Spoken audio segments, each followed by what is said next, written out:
see. Cult of personality. CM Punk is back in wrestling. I'm so excited. I'm so excited. Oh my gosh. And if you're not excited, then you're fake. Or you just don't watch wrestling. Either one. Oh, it's such great news, man. I didn't think he would actually come back. And I refused to have believed it until it happened. But he is officially back on AEW. Wednesday nights and possibly Friday nights. Oh my gosh. So what? Like, no disrespect to him. So what actually took him so long to actually return? Was he like did WWE do everything they could to blacklist him, or? No. Because like, in fact, Tay, if they have been attempts to get him back on the show. Of course, weren't successful. So he just turned down because I know he went off script a lot. So I don't know if it's like if that was the case. Nah. If there's anything about CM Punk that you can say is that he is very outspoken. Like, I cannot recall. Actually, no, that's not true. There are very few times that I've heard him be very hypocritical towards some things. The main one I can really think about is his stance on his position at WrestleMania 29, but that's the main one I can really think about right now. Nah, the reason why he wasn't wrestling is because, in his own words, he just didn't feel it anymore. He didn't have the heart for it anymore. Especially after what happened in WWE, he just lost his love of professional wrestling. And, it took him a long time to come back. It was a long, arduous process. A journey of ups and downs, happiness, disappointment. His UFC career. Yes. But here we are today in a world where CM Punk is back in wrestling and in AEW, most importantly, not with WWE. Oh, Facts. oh, it's happiness. It's true happiness. No, I'm thinking about it. Tay, what was your first exposure to wrestling? I gotta think about that. I think it was like this was during the time period when like the rivalry between like John Cena and Randy Orton was like at its height. I think Randy was WWE champion at the time. Legacy was still a thing. Okay. And they had okay. I was about to say. See, you can't just say those two names. And, I'm trying to describe it. And this is when like bragging rights happened. 2009 bragging rights. Okay. And I know they had a crazy match, and there was the match between and there was a few between like SmackDown and Raw.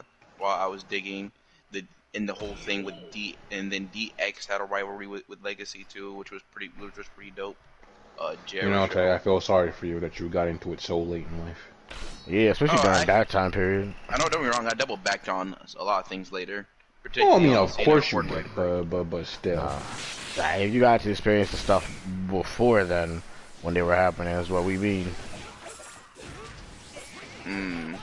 Because of course, we weren't alive for a majority of the 90s, and even when we were alive, you don't have enough brain capacity to retain those memories from 98, 99. Maybe a few things, but not really enough. But when I first started trying to make an attempt of watching, early 2000s Ruthless Aggression era, me and my stepdad, maybe just me and my dad.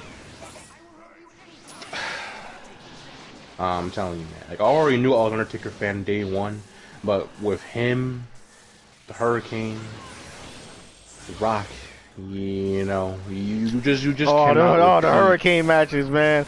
Oh, that shit. Ooh. I really those are the days that you cannot replicate.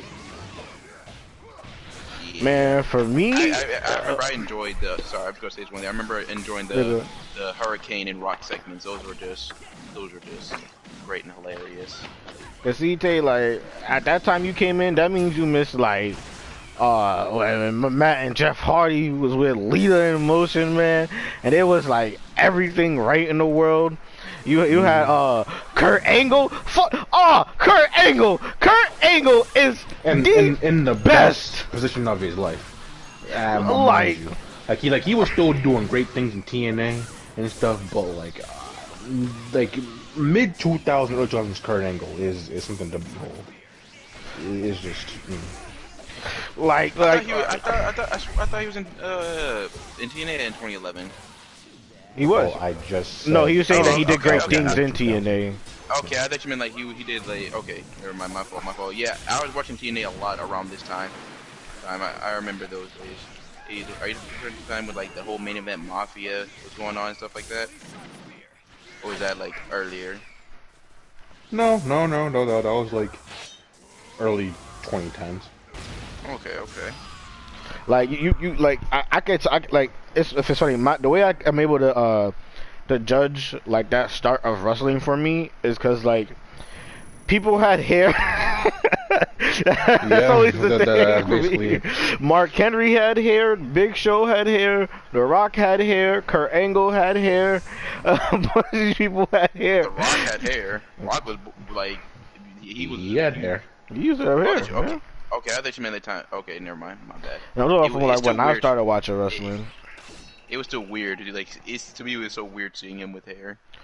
I mean, that's the exact opposite for me. It was weird when all of these people. It wasn't weird, but like when all these people cut their hair, it was like, damn, they cut their hair. Cause like I was so used to them having hair for so long, especially like Mark Henry. Like out of everybody, Mark Henry had the dreads, man. Nigga, all right, you know, Mark Henry would come out, he be shaking the dreads when he come out. And, you know, it added a little emphasis cause the dreads be moving when he doing stuff. And not to mention that this is like I know they still do it today, but you know when they just be coming out like extra wet for like no reason. Of course, like, no, it's like for no reason, entrance. just because you know, cause like I'm doing like friction on the mat and everything, when like their bodies are against each other and all that. But like, just seeing this giant man come out, world's strongest shaking, man. You see all the water pop off of him. And it's like, Man, there are times where like even before the match, his dreads were kind of wet still. Yeah, that's how they come out. That's what he means when you're saying they come out with the wet dreads. Like it'll be so fire, bro. Like, come on, it was hella intimidating. And then you had his opening song, Cold oh, Classic. That song is fire, bro. Like Kurt Angle when Kurt Angle had hair, and it made it dope to have the like part of what makes it dope when people have hair when they start out is because you got to do, which they don't do it anymore, but you got to do the hair versus hair matches. And so, like, when Kurt Angle lost his hair versus hair match, like, it's crazy how it just turned out. Like, it was literally, like, a next level within his career. well, see, I like how you like to praise the hair versus hair match, but let's not. Oh, I'm not saying hair versus days. hair, but, like, just hair on the line. No, but I mean, like, let's not forget the glorious days of Vince McMahon in a do-rag. Oh my gosh. Oh my gosh. Why'd you gotta remind me about that? Oh my god, bro. It's an important part of history. The ECW champion. Oh my god, yo, Vince in that do-rag was so damn funny, bro. Vince was so damn funny in that do-rag, bro. It was, oh my gosh. That was just glory time. But I wonder if yeah. somebody had to teach him how to tie one. Of course somebody had to teach him how to tie one. You crazy? I mean, he had freaking Bobby Lashley as his right hand man. He had a black guy on standby. Hey, Bobby Lashley. You had Booker T. Who else is there? Was Shelton Benjamin there? No, he was not. No, R2 was in TNA during that time. Yeah, I had to think about that. And Also, one of my favorite Kingston. WWE songs, not specifically R-Truth, but him and damn Road Dogg. Oh, that theme song was it's the bee's knees. We getting rowdy. Dum, I remember this is like burned into my head. 'Cause I used to like troll my ex-girlfriend with this song because she hated the song, and it was the bestest opening song, and I used to troll with that all the time. You're an asshole. You're a whole asshole. It was The opening song hilarious. was so stupid. I remember like I made her text tone, like anytime I text her, it was just biscuits and gravy. It was great. Oh my god. And with that being said, for the people watching at home, then who exactly is your favorite wrestler of all time? You've been watching since the good old '09. Huh. If I had to like crank it down, can I say like a favorite face and a favorite heel? Yeah. Go ahead. Oh yeah, so I would say like, and this is like not just WWE, but like including TNA as well, or keeping it strictly Yeah, WWE. no. Wrestling as a whole. All right, so I would say oh man, this is tough. This is tough.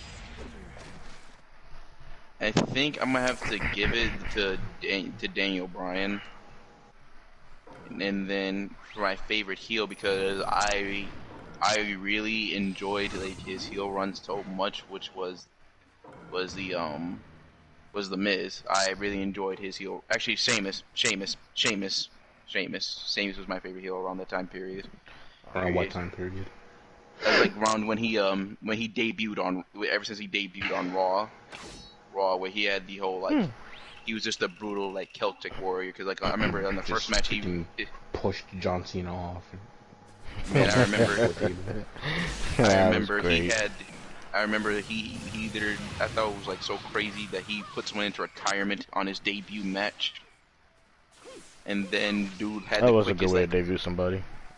and then he had the quickest like WrestleMania win at the time by just broke kicking Daniel Bryan before he even like stepped into the match. You know, it's crazy to think about it that way. That Sheamus made Daniel Bryan, technically. Yeah. Like and then like the rivalry between him and Randy was pretty cool. It was just unpredictable. Like if you where he's gonna like you would think he would win. So like most of the time, but it's like when he loses, it's kind of shocking. And then there was a time so I was on edge when he fought Cena. Like at that moment, they had me on edge for a second. I had no idea who was actually gonna win that match. Alright, Kyrie, your turn. Well, anybody who knows me and talks to me about wrestling, I'm wrestling. they already know that I gotta put the main man Mark Calloway up there. You know, Undertaker is just a spectacle. I legit Like- thought you were gonna say Undertaker too. Yes, because the man is literally just a myth upon himself. The things he's gone through and the dedication that he had to the craft is insane.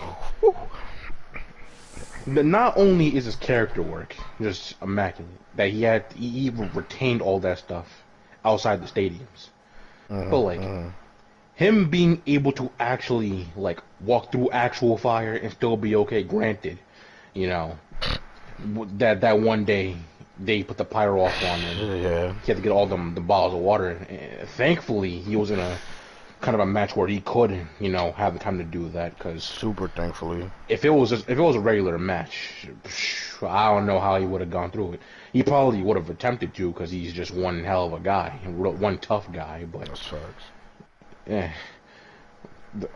and just to be like, let's just look at him. Like he's freaking 6'10", you know, mean, lean, but back in the day, like when he was actually freaking ripped in the early 2000s, I'll be back. and started putting on like wrestling matches because before they didn't really have him do like technical stuff, but when he was actually putting in the work that we always knew he could, it's just like there's nothing else you can really say. And to be like one of those like non-extreme wrestlers, you know, that we always talk about, like the Dudley Boys or like Tommy Dreamer or Sabu. Mhm. Everybody knows what happened with him and Mankind Hell in a Cell. Yeah. All the choke slams through the tables, all the last rides, all the dives. You know, he does these things that no man his size has no business ever doing.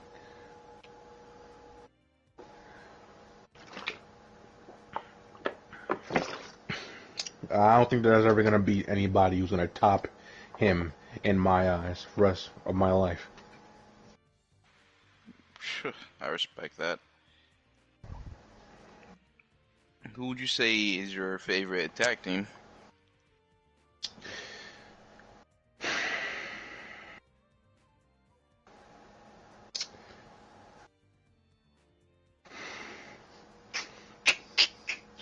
Hmm. There's so much to think about, cause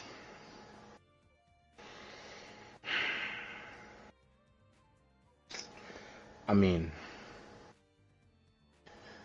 can't go wrong with the Dudley Boys. Um,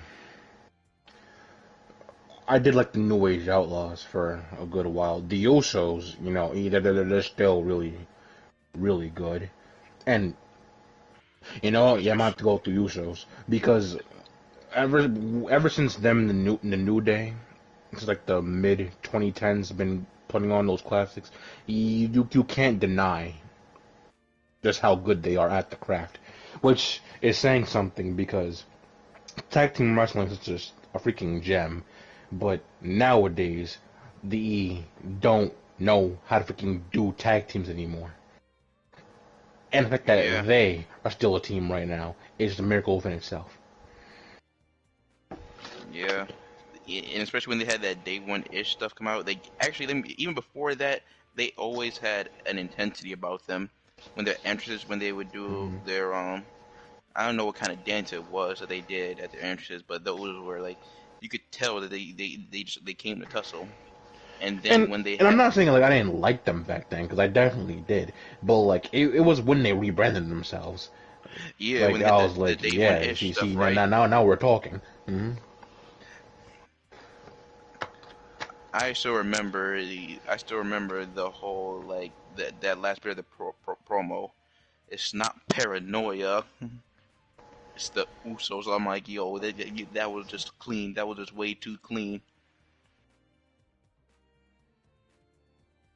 So then, did you have a tag team then? See, I had for me the Usos was definitely up there, but for me it's like there's the Motor City Machine Guns and I the did Young like them. Bucks Hmm. because I remember I saw them when they debuted in TNA. Then I saw them on when they became members of the Bullet Club, and then here they are in AEW. Like they debuted when I started wrestling, and I've been like watching their career like ever since then. Respectable. And I guess like to round off the list, what about women's wrestlers? Women's wrestlers, who that's I think my favorite my at the time, like especially when I started watching, was Melina, because like Molina. or is that how you say your name, or did I say it No, wrong? no, no, no. That's her name. I'm just surprised. Um, is there was definitely Gail Kim. Mm-hmm. One of the best to There's ever do it. um Then there was Mickey James because like I loved her TNA run. Her TNA run was to me was just so cool, cool Mickey was so great, bro. and that, he like I really liked Eve Torres, but like I don't know, I was just let down at one point in time. Mm-hmm. Uh, and I would say like I think like this should be a TNA wrestler, but oh I do like what they're doing with what's her it's weird. I see her name all the time, and I'm just having a brain fart on it now. What she look like? She has like red face paint. She's like in Impact now. Uh, Wait, uh, now? Like, as in like she wasn't in there before? Like she's in there now. Yeah, like she was in there like way back then. Uh, See, I have to know what you're talking about way back then. Because if you're talking about Rosemary, I like Rosemary a lot. Yeah, Rosemary. That's her name. Rosemary. I see her okay. name all the time. I don't know why I blanked out on it so hard. 'Cause I'm like, I Oh don't even no, know any sex wrestler she's right now. definitely my favorite women's wrestler all over there. Like I do miss Decay. Decay was such a good stable. The kid was a dope stable.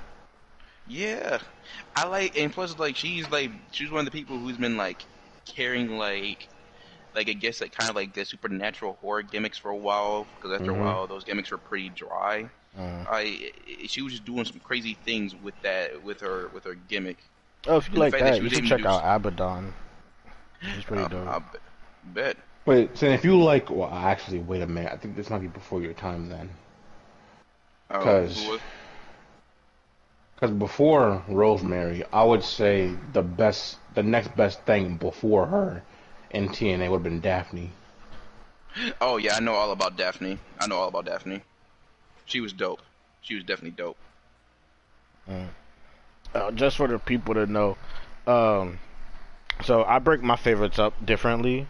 I usually have a favorite back then and who's my current favorite now.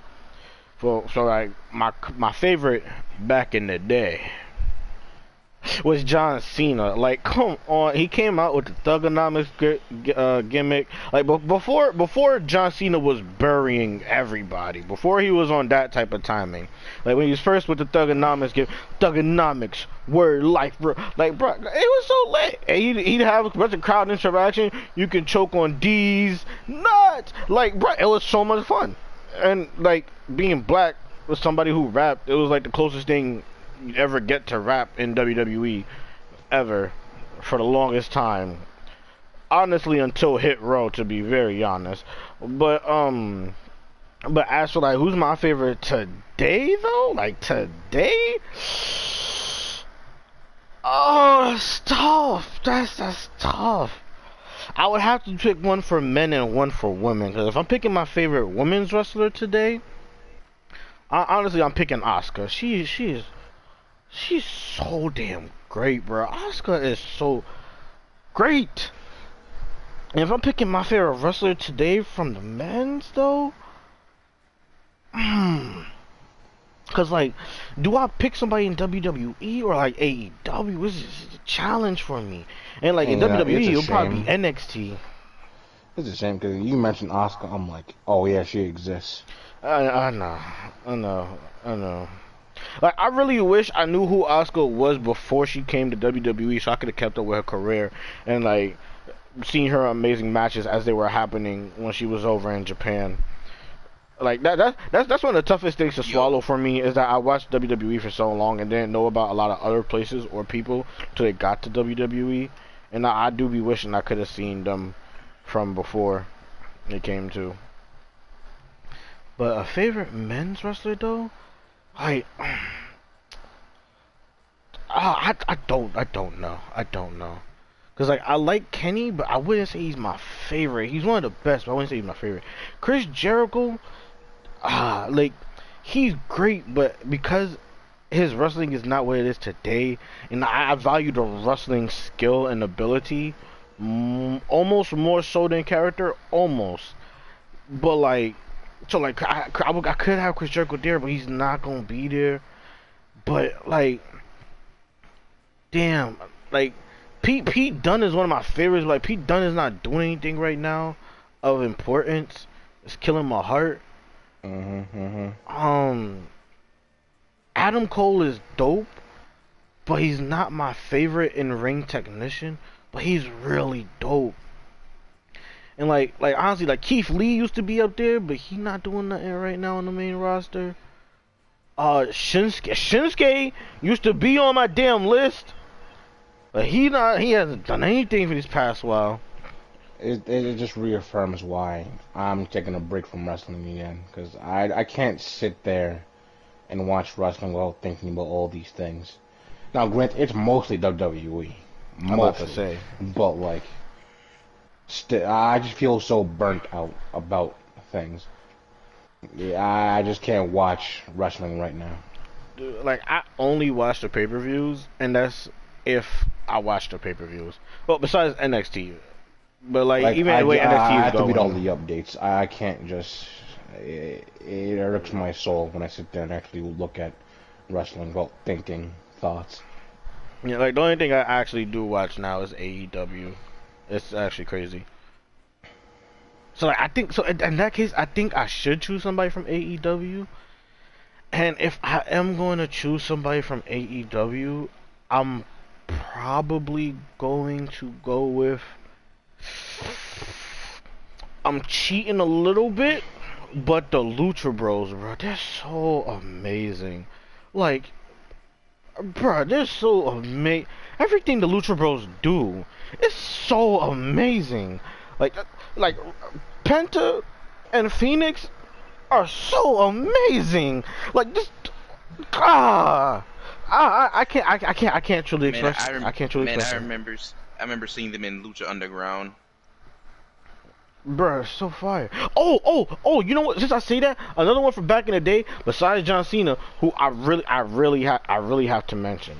I honestly have a true one I can't talk about. It's too controversial. In the future, one day when we on a certain level, I'll mention it. But I can't. It's too controversial to be talking about right now. But Rey Mysterio is the GOAT. You hear me? The GOAT. He was the best back in the day. He is the best now. Although WWE don't let him fully show it all the time. But please believe he's one of the best now. Because like if you saw his run before he came back to WWE, when he was on all the other circuits, bro, his matches was oh my gosh. I didn't even know Rey Mysterio could be a heel. Bruh. Oh my god. Oh, Rey Mysterio matches. Oh, Rey Mysterio is one of the best. Especially to do it from when he was originally doing till now. God, he's so great. And just for back in the day heels, Randy Orton and Eddie Guerrero. Like Eddie is Eddie, bro. Like what Eddie's. Come on. See, Eddie is a fun heel, but when it comes to like. But that's why I got two sides to it. Being like spit in your face, like actual just nasty. Randy Orton, bro. Like, I mean, you might have a different one. Who would you have? No, I mean, he's pretty. If he's not number one, he's definitely like top 3. Cause like, just imagine you just outside with your girl, and then some random dude just drops her, and makes out her unconscious body while you're handcuffed. Like, yeah, I'm gonna be hella mad. And like that's what got me so tight about WWE today too, was cause like they started to have Randy go in that direction for a bit, and it was so fire, cause he's so good at it. But then they stopped. I was like, no, we almost had that old bro. Like Randy with the low cut hair, bro. He was so evil, bro. He was so evil. Like, I don't know how you get more evil than Randy Orton, bro. Like, Bald everything he curse. did, to John Cena's dad, to Triple H's wife, bro, everything Randy did when he stepped in the ring was evil, bro. I didn't hate anybody. Like, I couldn't hate The Miz more than I hated Randy Orton, because Randy Orton was that evil, dog. Like, I don't, like, Miz is up there in my top hills, because that run he had was so amazing, but, like, how are you matching Randy, bro? How are you matching? The Miz hasn't done anything, like, The Miz is, like, a corny heel, and granted, he had the believable time when he did it, but he's still more of a corny heel. Randy was a super villain to the truest form. That man... That he was the villain that killed the hero successfully. Randy Orton was on that type of timing. And like, just look at him. Like, ever since he first showed up in like 2002, he just has that face, that cocky, smug, baby face looking schmuck. Gosh, man, when he would do the smirk, bro. And then like, it's coming to Evolution, man. It's just crazy because you have that face. I gotta put a suit on it. It's like, alright, fam, we get it. You got it. Relax. And then as he matures and just, looking older and all that, I'm like, yo, you just evil. It's just like naturally an evil nigga, bro.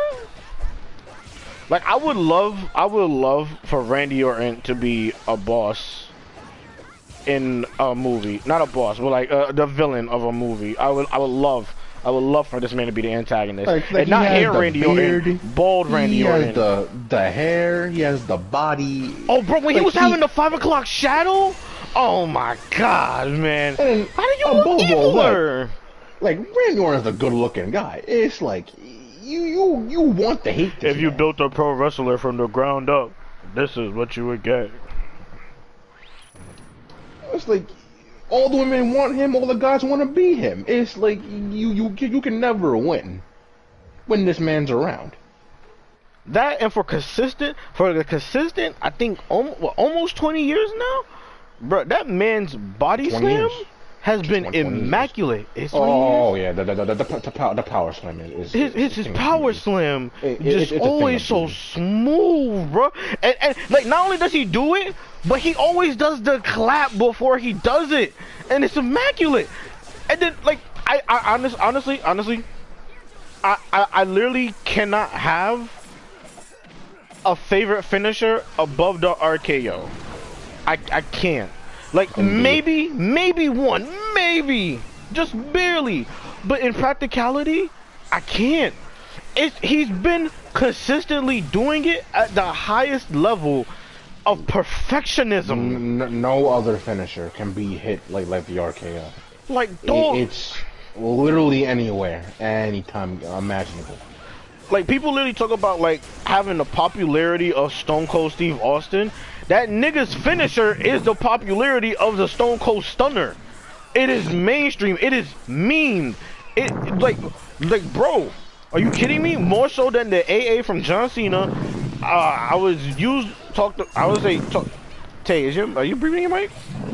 I think he is. You have a fade in your mic? Yeah, I was literally running up and down the stairs. My bad. Oh, damn. But like that, bro, bro, every time he hit that finisher, bro, like, it is so hard to not get hyped. Like, even when it's a match you don't want to see with Randy in it, bro, you're gonna get excited for every time he hits the damn RKO. Because he does it so beautifully. And even if he's not in a match, if there's like a segment going on somebody he's freaking feuding with, let you be in your match and he come in, bruh. The one he hit on Rusev was one of my favorites. The camera angle and everything was so perfect. It was focused on Rusev dead center, and you did not see him slide in the ring. You just heard the audience cheer just a slight bit, and even their timing was pretty last minute. And they're there witnessing it in live action. Nah, man, the one that gets me is when he hit freaking Brock Lesnar with a couple years back. All you see is probably going like, he ain't gonna hit no oh, bro, oh my gosh, he came in, bro. Like, yo,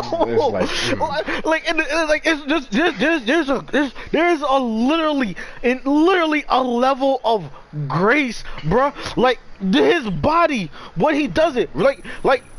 You cannot underestimate how athletic he is. And when I say athletic, not because he's well built or good physically fit, but his athleticism for when he tucks in, when Randy gets up. Randy really gets up when he does his RKOs, because he has to jump up to a man's head, and not only when he does that, he puts his whole body on the same level as a person's head, and he comes vertically down with it, bro. The whole vertical, the 180-degree line, like dog, right there. Oh my gosh, bro! And then, not to mention, anytime he has to slide underneath the ring and do that, like the amount of stamina you need, the slither. You gotta slide in, get up, jump up, vertical. It's like honestly, to this day, I always said if I was to get out of the ring, I would get out of the ring like two wrestlers, Dean Ambrose and Randy Orton, because they have my favorite ways ever to exit a ring. Like Dean does like a little, like he turns into a bend and rolls out of the ring, but Randy slides in and out of a ring so smooth. I literally do not think anybody could possibly slide in or out of a ring as smooth as Randy. Edge. Nah, I got Randy. Like Edge does agree. I got Randy doing it better. Cause like not only does Randy slide in, but you gotta remember he slides in and then puts the 2 fists to the ground, bro. Snake antics, snake antics. Oh my gosh, bro. Randy is literally built different. Like, and like I know we be making fun of like if you built a professional wrestler from the ground up, this is what you get and all that kind of stuff. But like I can't sit here and willingly say that Randy hasn't almost damn near proven it for 20 years. And like it's literally in his blood. Like the 3 whole generations. 3 generations. Like if any of his kids get in, I think they gotta continue the bloodline, man. Genetically bred to literally do this for his life. You gotta be shitting me! Oh my gosh! I just got hit with the most BS, bro. I'm sick. I'm disgusted. I'm sick. This is the most BS that Survival has hit me with. Oh, because the thing was easy to break guard. That's I'm pissed. I'm flipping. I'm flippant. All right, but real quick before you finish off the topic of wrestling, best RKO, Seth Rollins or Evan Bourne? See, this was a topic that I always had in my head ever since he hit the one on Seth Rollins. Because of course, before then, like undisputably, everyone would go to the one on Evan Bourne, just because of the way it happened. But then the way I think about it, I'm like, we usually talk about how Randy is just so athletic and he has all that stamina and the time. But like when he hit Evan Bourne with it, it's like the way it happens. Like me thinking about it, it's a little awkward. And Grant, it's gonna look awkward because of the way it happened. But the way Evan Bourne came off of the airborne, right? Mm-hmm. He was going to hit Randy, and this happens whenever finishers get counted, right? But like Randy just barely got off the ground, like maybe like 2 inches of him being on the mat, and kind of just like happened to put his hands right there to make it look like he could have RKO'd him. Like it still looked nice. It was kind of crazy. But when you look at that compared to what he did to Seth Rollins, where the man literally jumped off the man's head and flawlessly caught him to knock him out in the middle of the ring. It's like he just flawlessly catch him. It just looks so good. I have to go with the one on Rollins. I'd probably have to pick the one on Seth Rollins too. Tay is dead. I'm present. I just. If you had to pick between two, it just took me a moment to tell you that you're talking about RKOs. I would say Seth Rollins. I would have to say Seth Rollins. You say Seth? Yeah. Alright, with that, like, I would say the only really big difference is like I would say Evan Bourne's he sounded like it had the harder impact. That's because there was a closed roof. Yeah, okay. You meant the pop. All right, got you. And the camera was literally like in their face. It was stupendous. All right, with that being done, I'm gonna move on to a bigger reason as to why we came here. Even though it's not February, we finna discuss Black History. Cause this is how we do it.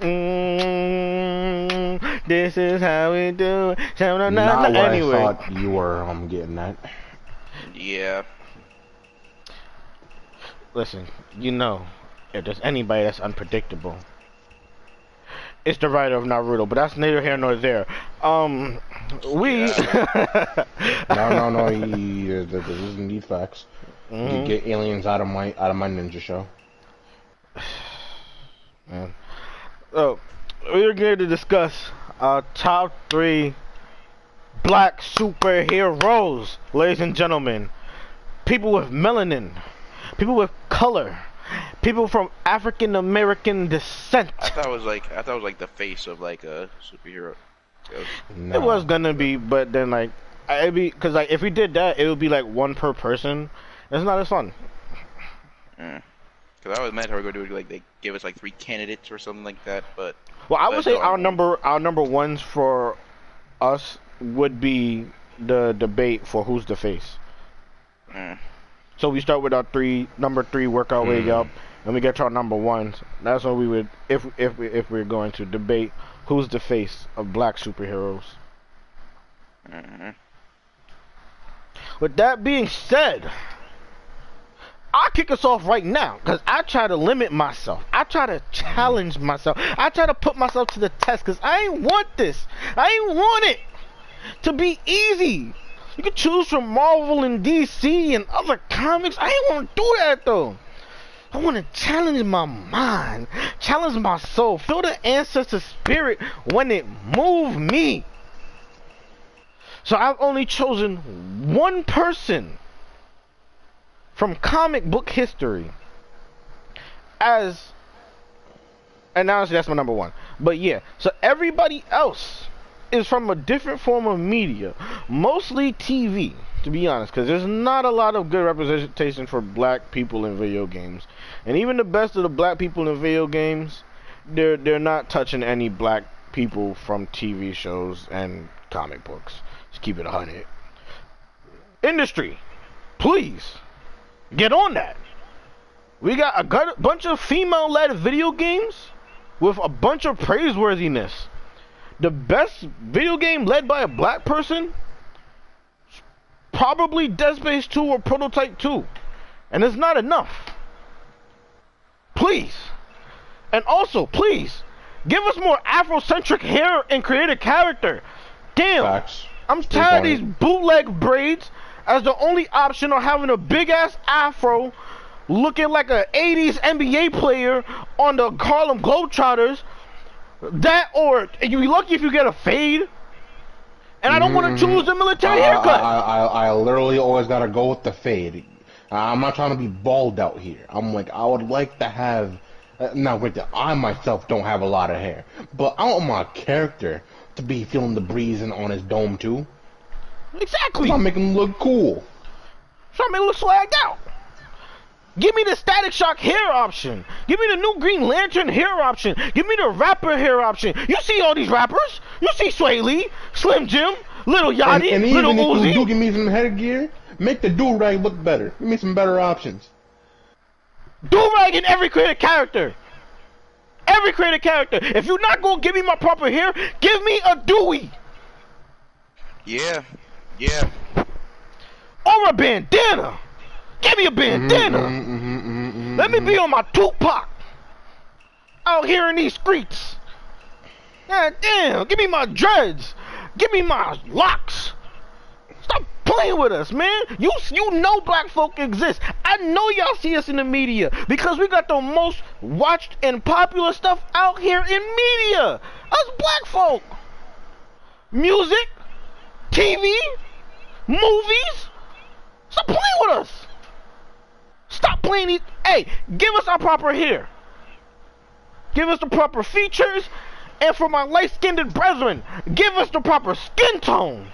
I'm tired of having to look between Hispanic or dark skin. I want to be me. That's what created characters for. Let me be me.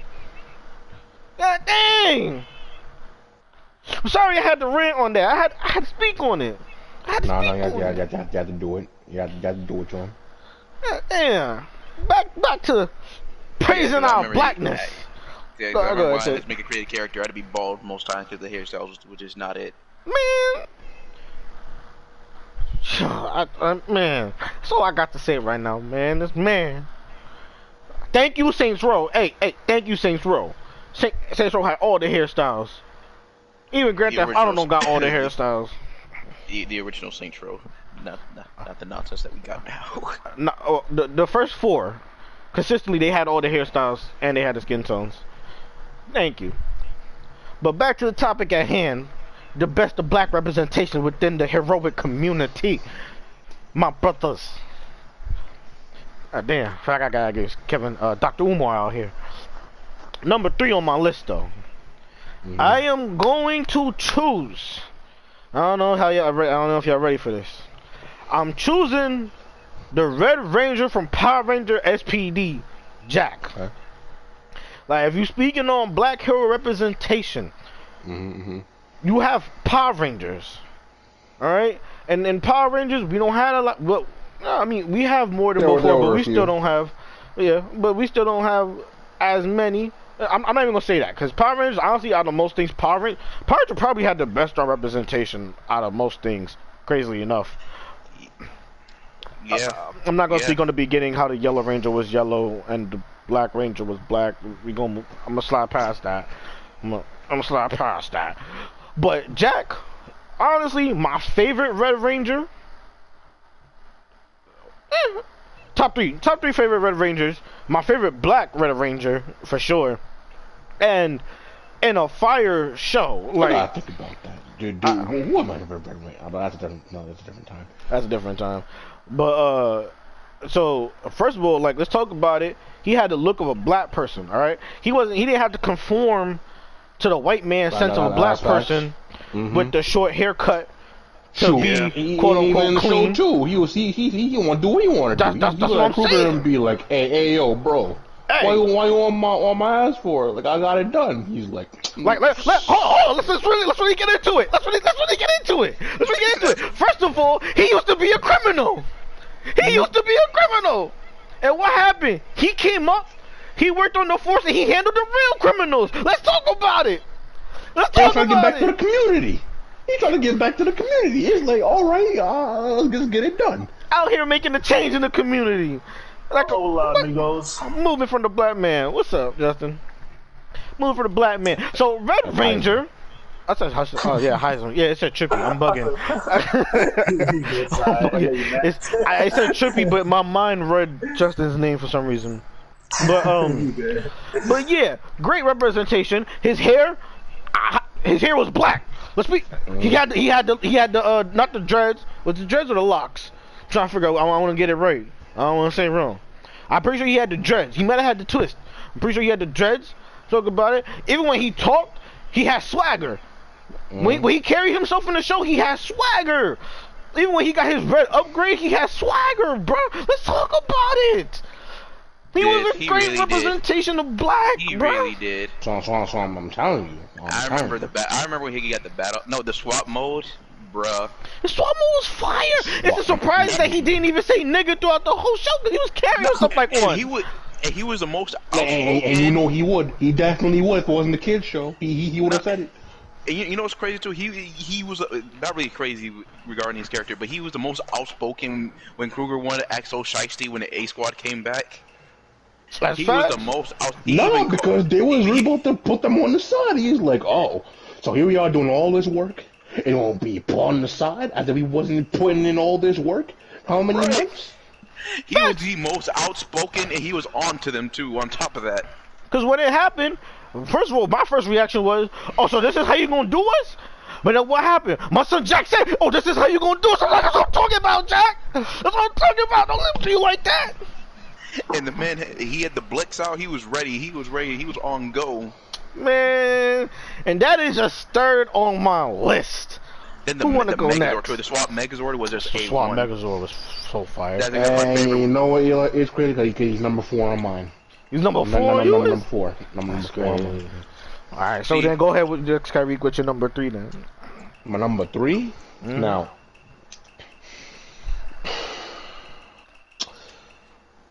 Now see, it's definitely somebody that we all know. Now, I don't know how you feel about them per se, right? But ever since I first saw them on a screen, I'm like, it's pretty cool. And I did some research. I was like, I'm like, that's kind of busted. When it comes to black superheroes, this super heroine is kind of busted. Oh, heroine? I like her. A lot. What's just a heroine? Vixen needs more stuff. Facts. Facts. I was so upset they didn't put her in the Justice Suit, but they put Cheetah in. They had me bent. Vixen And they give Vixen needs a skin. more respect. She is hella ridiculous. strong. She's hella powerful, though. Nah, cause see, when I first found out about her, I'm like, okay, you know, she can use the abilities of animals, you know, without actually turning into them. I'm like, oh, all right. I mean, like the kid in me, I'm like, I like Beast Boy a little more, but let's give her a chance, you know. Of course. Because it is pretty cool that she doesn't have to turn into them, you know. There's merits to that, you know. Of course, right. But then, right, that's all that you can do. Not only prehistoric animals, but mythical ones, like dragons and crap. I'm like, oh, okay, you know what? This is already better. I like that. And then, see, nobody ever talks about this aspect of Vixen, like, at all, right? Because at some point, right, when she was getting, like, corrupted, right, with all the animal spirit stuff, the only thing she could really tap into is the human animal spirit, because, you know, humans are indeed animals, right? Facts, right. Facts. But that allowed her to tap into humanoid abilities, like Kryptonians. She could be a Kryptonian if she wanted to. That's pretty freaking cool. I actually didn't even know that. That's fire. Yeah, I didn't even, What? Yo, she definitely, What? On my list, she definitely shot up. That is like, she was already high up broken. there. she was already up there on my list, but she just shot up on that note. That right is there. the definition of broken. What? But with that in mind, I'm like, why do you keep misplaying Vixen?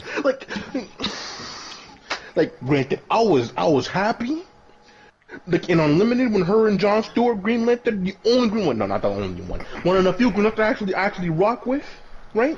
Fire ass relationship.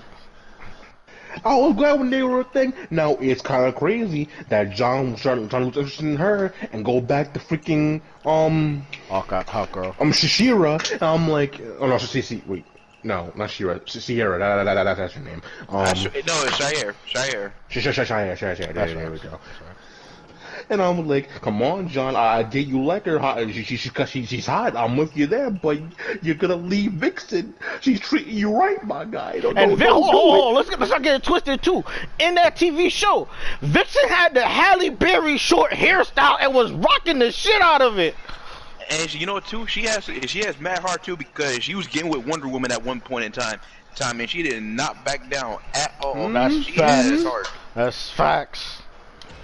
Oh, all that being said, I'm like, they really be putting Vixen on the back burner as if she don't got the stuff. I'm like, she man. She was the leader of Justice League in America at one point. She just needed more stuff in the media. She was that's what I'm getting at. Like, who talks about Vixen anymore? When's the last time? Actually, no, I can't say that, because I know she made an appearance in freaking Legends of Tomorrow, but I don't know for how long. It's not the actual like the main I can't remember her real name. It's like her descendant somewhere along the. No, it's her ancestor. It's her ancestor who had the necklace before her. That's who's Vixen. That's who's Vixen Lynch from. So it's not even the actual Vixen that we're used to. Like, I can't think about the last time, like, she's really been in, like, a decent amount of spotlight. I didn't time that. Put some respect on her name. I like that is busted, bro. How do you not use her more? Like, and to be honest, even if we were talking about, like, even in the DC animated movie universe, like, she has not been used. I don't even remember the last time I saw her in the animated universe, or if I did see her. Hashtag put her in Young Justice in the new season of Young Justice. Make it happen. Make it happen. Oh, that she would be a fire addition to Young Justice, no cap. All right then, that's Kyrie's third. Tay, who do you have as third upon your list? Well, let me plug my controller in real quick. Yeah. Audience at home, did he say plug in his controller? Well, Mike, actually, it's probably gonna die, so you can't speak through the mic if the controller dies. I know. Shit's dead. But my third is also a Power Ranger, who paved the way for all the black leaders, all the black power. Not the first Power Ranger, Black Power Ranger, not Zack. The first like Black Red Ranger, TJ himself. Oh, okay, okay. Because he not only paved the way for Black Red Ranger, he was like, to me, he's considered to be one of the best Rangers out there. He made his way to the best Blue Ranger. He was literally the best second command you could possibly have. He even came up with a strategy to fight the Psycho Rangers, one of the biggest villains in Power Ranger history, the first team to actually kill Rangers. And he even has one of the most returns in the entire show next to Tommy. When there was ever a special event, he came back for 10 Red Rangers, and I'm pretty sure he came back for the one the Super War that they had a few years back. And there was one they had for the Dino Charge where he even came back for that one, and all the team ups that he did. Yeah. He's always showing up when he needs to be called upon. And he's super, to me, just super underrated, and the intellect on this man is just pretty insane. And no one really talks about TJ like that. He led the most, the first real, I guess, not really the first diverse team, one of the biggest diverse teams out there, because this is when we got Cassie, we had what's his name, Carlos. Carlos was I think he was the first Hispanic Ranger to really be introduced, and he led that whole team no problem. He was picked by Tommy. He was chosen by Tommy, and people forget this. He was handpicked by Tommy to be the leader of the Turbo Rangers. That's right. Alright, so that's Tay's third. Alright. I must say, I'm slightly convicted upon my two, to be very honest. Because my two, I'm literally stuck between two people to pick from. And they're both the epitome of black that, if I explain it, it will be so easy for people to understand. Oh, Neil, sorry to cut you off. Can you send me the link real quick? For the stream? Yeah. Yeah. Right, as I explain it, it'd be so easy for people to understand. So I want to say, kind of low-key cheating, but my second place is tied. It is tied. 1, Spike, X-Men Evolution. One of the best black people to grace a screen. First of all, one thing I will always bring up for all black characters, because this is black representation. It shows how you carry yourself, how you take care of yourself, how you swag yourself, bro. His haircut, you see the fade, you see it. His lineup, stay fresh, clean, crisp, clean cut, dog. Now you talk about his ability. His powers is fire. Let's not be mistaken. For close range and long range, his powers is hitting. And he was on one of the best team lineups too, on X-Men TV show. Yes, he's literally one of the best lineups of the X-Men, and best looking character design wise. Not the best, but one of the best character design wise X-Men too. Because first of all, that X-Men has the orange and brown outfit Wolverine, my personal favorite Wolverine design outfit. And indeed, the yellow and blue is fine. It's an iconic X-Men look nowadays. But I do like that orange, man. It looks so good on him. Brown is forever the best. The only thing that comes close to it for me is his X-Force outfit. That black with the red eyes. Yeah, that for me, that's what it is for me. The X-Force is the only one that comes close to me. But even besides that, X-Men in high school, fire premises. He only appeared in the TV show, and I'm still abiding by my rule for no other comic book choices. But even when you talk about the continuation of his arc that never got to finish, unfortunately, the nigga led a revolution for oppressed people. Are you shitting me? You shitting me? I ain't gonna talk. My other tied person for number 2, he's voiced by Samuel L. Jackson. Do I need to say more to approve his blackness? Now I know some people might be saying, "Well, there's two characters you could be talking about." I'm not talking about Afro Samurai. I'm talking about woman. Where is my super suit? Come on, icon, icon. We all know it. We make fun of Berleezy for looking like him. Berleezy dressed as him. To go see the movie. Iconic. Frozone. Like, man. First of all, he is like. He honestly, he is the Piccolo to the Incredibles movie. Like literally, that nigga is so clutch. He is so he is clutch, bro. Like he may not be there all the time, but every time he's on screen, shit matters, or he steals the show. Like even when they do the bank robbery, like his whole talking with the officer. Like his conversation, I just want a drink. Bro, that whole scene was beautifully tense, and like obviously praise goes to the direction and the direction for the scene and whatnot. But Sam's voice, his voice in that scene, is also what helps sell the intensity, the still calmness levels, bro. Like. That, bruh. Then he, his powers are fire. He's one of the few, not few, but he's one of the ice powered people that I would say uses his powers the best. He slides around on the ice skates. He literally has the whole shield to help him and help other people. Like, dog, Frozone, bro. He's like Samuel Jackson. I don't have to say more. And then to further, like, prove how cool this man is, his name is Lucius. You can't be named Lucius and not be a loser. Yeah, he was the first Lucius before we got Empire. Oh no, I said that wrong. You can't be named Lucius and be a loser. There you go. That's all I'm yeah. Oh, let me get on top of that. Can we talk about how good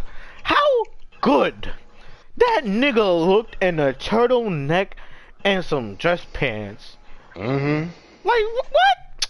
And it even still looked like a nigga when he was wearing the turtleneck with the jacket on and the dress pants, bro. Like, bro, I'm done. I'm done. Voiced by Samuel Jackson. I don't gotta say it. I'm done. And let's not forget, he ain't no simp either. He prioritized the world over his wife. That even if it's bad, he needed that super suit.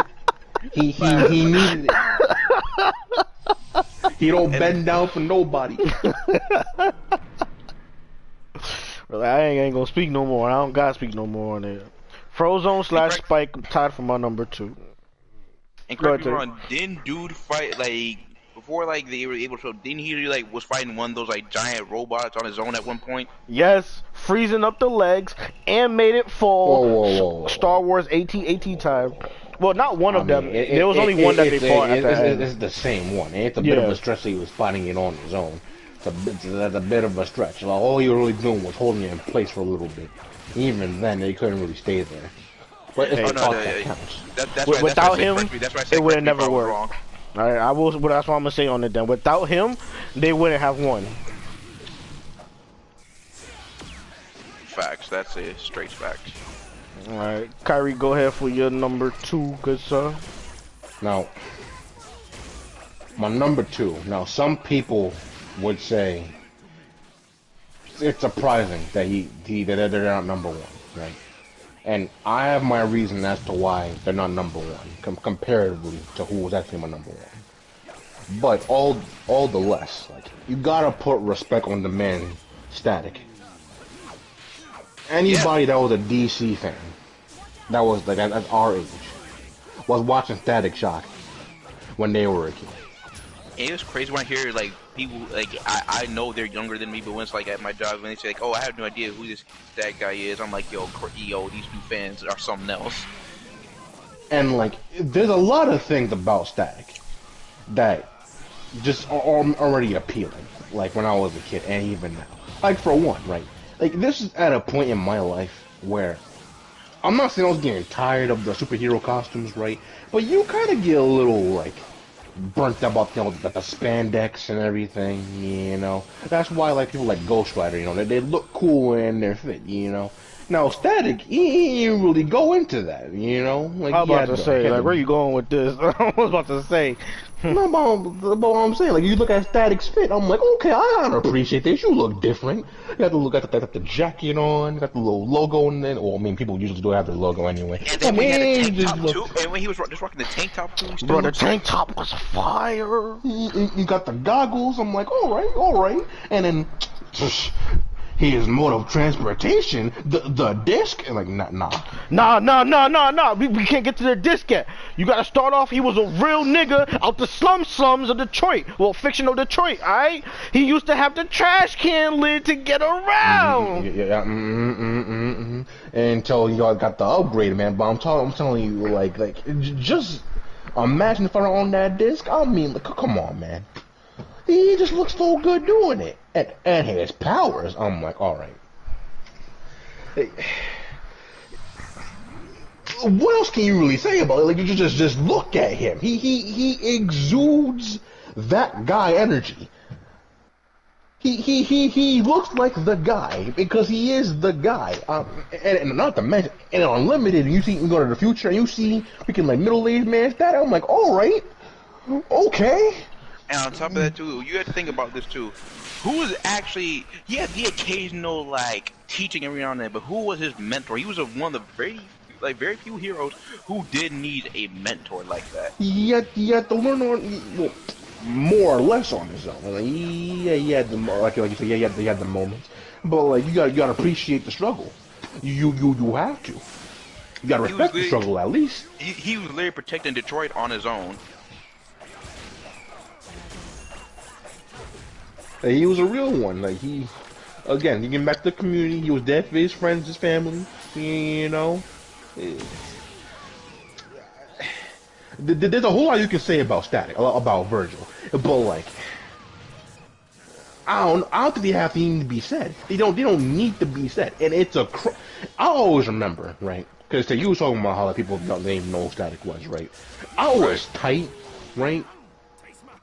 It was like back in high school. And they were doing like that, the mobile version of Injustice, right? And there was something where they were gonna put like a Static costume or something on the mobile version, but not on the console. I'm like, what is this garbage? Static costume? They had the Static character. Oh, it was character. It was a whole character, bro. I'm like, yo, like you couldn't do this for console. Why mobile? Why Dusty mobile? Exactly, why? He was literally the sickest character on the mobile roster, too. He was a fire-ass character. He was one of the best. Like, they had it twisted at that moment. They really did. I was like, of all the things to promote, you gonna do this? You can't be doing this to me. I was livid. And the way he was just utilizing the material from the disc too was just pretty insane. All the moves, the super moves were just immaculate. But you go ahead, Tay. Yeah, that's all you. Well, number 2 is a pretty common guy. He is the realest Green Lantern, J. Stu himself. Because it's just like a tragedy that the writers treat him like as if he's the number 2 to Hal Jordan. And then Tay, because I gotta bring this up. I gotta bring this up to you. Because Eli, a couple of weeks ago, I found out some information that Hal Jordan needs to go away. Definitely. For Joshua will forever be better. And Hal Jordan. Told me about this. But there was one thing. Oh, I did. Hal Jordan belongs on a list. He belongs on a list. Because I know information a couple of weeks ago, right? There was I think, yeah, in the very first comic issue, right, of whatever the Green Lantern Corps in the 80s, right? They brought a new character, right? And I think it was like Arisa or something like that, right? Now, granted, she is an alien, but she is a humanoid, and they age just like humans do, right? She came into the Green Lantern Corps as a teenager. She was 13, Eli. And she had a thing for Hal Jordan, right? And with the power of the ring, she would make herself look older. But everybody knew how old she really was, including Hal. But you know what? He didn't care. They had a relationship. They were in a whole relationship. This man, Hal Jordan, and a 13-year-old. Get this man away from me. The Hal Jordan initiative is disgusting. And while they retconned all that down the line, I don't care. It still happened. Retconning. Get this man away from me. Get this man away from me. Where's... That's But yeah, back to an actual good Green Lantern. John Stewart, go ahead, Tank. Yeah, I will say that just further goes to have a reason to have John Stewart higher on the best Green Lantern list. John Stewart is something crazy. Even then, like, remember the whole thing with the Justice Lords? That whole arc was sick, and the battle between them, the dialogue between them was a lot personal. When, like, I think it was Lex Luthor merged with Brainiac, created the clones of them, and then you could tell, like, that one was the emotional battle of always, like, you lost the traitor, love and lost her forever, and I'm like, yo, why does it have to hit so deep in this fight? And then top of that, he was a war vet. He was a war vet. He had seen action before he got the ring. Yeah. He was so damn cool, man. He, what else? I'm trying to think on like what like his his personal best feat. Existing. And I would say his best feat was like when he was actually leading the Justice League at one point in time. I completely forgot about that, to be honest. Not just like as like just like the original members, the entire organization. He was actually had to pick up the slack on that. Like they continue to just put them on the back burner. Constantly, he's clear that he has he's willing to do anything for justice. I remember like the most craziest thing he did in order to save the universe, he had to kill a teammate, and that broke him to the point where he even like he turned himself in. You know what? No, hold on, Tate, because you just reminded me in saying that, another reason to hate Hal Jordan even more, and another reason why Jon Stewart is better. The injustice! Yes! Fuck Hal Jordan, bro. On everything. Yo, get him out, bro. Get him out. He killed Jon Stewart! Are you kidding me? Betrayed the entire Corps. Oh my God, bro. What? Join Sinestro. For a lie at that too. A lie that had no merit whatsoever. You let people you know are villains lie to you. To disgusting. Your face. And the fact that he was punked by Superman. Oh, I'm like, come on, bro. Okay, sure, Superman. Just to bend down. You lost your willpower just to bend down to this one guy. Who you could beat. Who you could actually beat if you did some stuff. And you had the nerve to get upset when Batman wasn't fucking with you like that. He had every reason not to mess with you like that. You killed Jon Stewart! There's every reason! Oh my gosh, man. Oh, man. Oh, this got me stressed reminding me of that. Kerry, I don't know if you watched this movie, the Justice League Dark Side War Apocalypse movie. he didn't care. He like this. I'm just giving this a comparison, right? I'm this like a comparison, right? Where he even did not have the heart to stand up to Superman, but Jon Stewart stood up the dark side when he was the last Lantern standing. I know. He didn't quit. He didn't kneel. He didn't back down. He was saying he had no quit in him at all. I'm telling you, Tay. I don't know who in headquarters really thought that promoting this man was the right way, but they couldn't have been further from the truth. Right. They missed the mark by like five miles. Like Hal Jordan showed to be arrogant numerous times. He literally got his ring swiped by Batman, and Batman said he would openly do it again if he wanted to. Bro, he's Parallax! To his face. He is Parallax! Come on, man. And to make it so bad too, I remember when he tried to mag on Wonder Woman, Superman literally cockblocked you. Again, you getting like being baited down by Superman. Like, come on, Josh Stewart wouldn't let that nonsense happen. What? John Stewart wouldn't have to spit the game. Wonder Woman would want to be with John Stewart. Real nigga energy, bro. BBC that movie didn't come out energy. yet. That animated Green Lantern movie, it got pushed back, didn't it? I didn't know about an anime I didn't even know movie that at was all. Wait, No, they I don't were remember making one if I like about like 2 years ago, and I know they're promoting it like last year, but we all know how crazy last year was. I just never heard anything since. I know it got pushed back like a little bit, but Like, I know HBO's having a show, like Green Lantern's having their own show on HBO, but that's the only thing I really know about the Green Lantern. I like, completely put up on forgot TV. about that. Oh, man. Again, first, Hal Jordan should never be the primary Green Lantern. John Stewart should always be the primary Green Lantern. I hope this new girl can just take him out of the spotlight. Oh, Jessica, facts. Yes, because I am so tired of Hal Jordan. I'm tired of him. Even if we don't speak on that, off character design. Let's talk about character design. That new John Stewart is better than any look Hal Jordan has ever had. Facts. Are you kidding me? He just looks like white guy number 5. Shit, he looks as generic as Guy Gardner does. And even then, Guy Gardner is still a better Lantern. I would still put Guy Gardner over Hal Jordan. Yeah, Guy Gardner, like, morally is wholeheartedly a better Lantern than. He even led the Red Lantern Corps.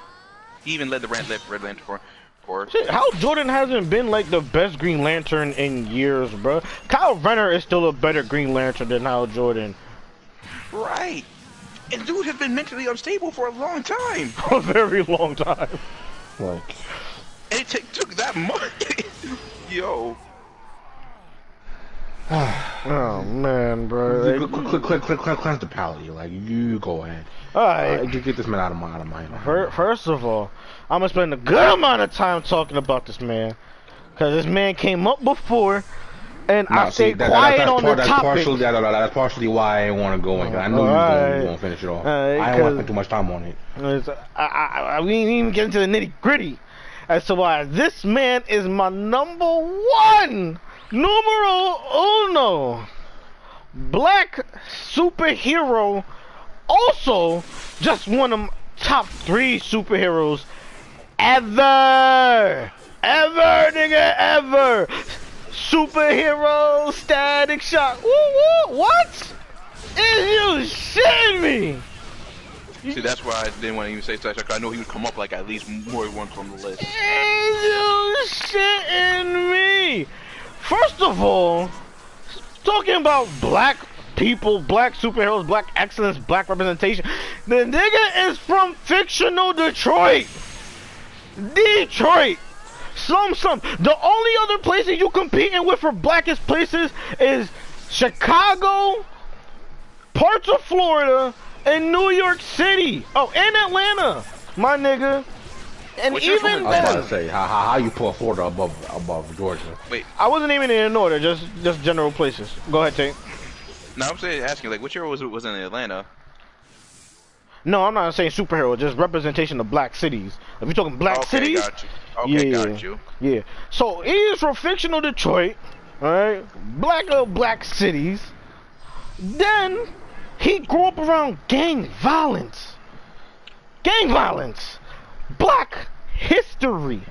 He had a mom and dad. Unfortunately, his mom had passed away, depending on his variation. But Yeah, most like, I parts think his the mom one we passed grew up away. with- I thought she was shot. Oh, she might have been. Well, I mean, she still passed away, but like, Yeah, she might have been shot. I think I just want to clarify more, like, on it a little bit, but go on, my fault. So even on that, you just hoping my case. His mom was shot, bro. What nigga in the hood can't relate to losing a parent to gun violence? But not only that, it at the same time bucked the trend. He wasn't raised by a single mom. He was raised by a single dad. When most of the time people talking about how black dads in their child's life, and like just to touch on it just a little bit, just a slight bit. People be realizing that part of the reason that black dads aren't in their children's life is not always because they leaving. A lot of people's dads die. Real shit. So that's part of the reason a lot of people grow up without black parents. My nigga, it's not just because they be leaving their kids. They dads be dying from shit that happened in the street. So, bucking a trend while being relatable at the same time, bruh. He went to high school. We were kids growing up watching that, expecting a life of high school. He went to high school, bruh. Inner city, public school, had to deal with bullies, racism from his own best friend's dad. Yeah, I forgot about that. You had to deal with bullies pushing a kid to a point they brought a gun to school and shot somebody. They shot his best friend at that. Thankfully, Richie survived. But nigga, how can you not relate speaking on black excellence? The door? Like, then, oh my gosh, bro. Then we talk about the swagger, the outfits, the look. Like, even when you look at the art style of the show, it looked like something that was drawn by an African-American artist, bruh! Come on, man!